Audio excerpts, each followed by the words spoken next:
Britain and France are set to sign a treaty agreeing to greater military cooperation.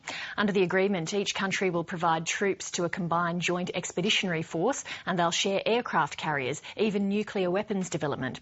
The agreement comes just a fortnight after the British government announced significant cuts to its defence budget. From London, Philip Williams reports. This was President Sarkozy and David Cameron 6 months ago. When their hands meet again shortly, it'll be an agreement over shared defence. Both countries wanting to maximise military muscle in a world of shrinking budgets. Already the French are involved in the NATO-led operation in Afghanistan, absorbed back into the NATO integrated command system. But what's proposed goes much further. British and French troops will train together so they can be drawn from their national units at short notice to form a rapid reaction force. And when the French aircraft carrier, the Charles de Gaulle, is out of action for a refit, the British flat top will be made available, and vice versa.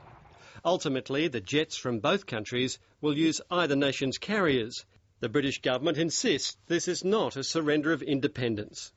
There is nothing in this treaty that restricts either country from acting where we want to in our national interest. We're talking about joint expeditionary forces with our forces in all three services working together to develop common practices, better interoperability, and to look to see where we get better common equipment. That makes perfect sense in a world where resources are tight but our interests are increasingly common.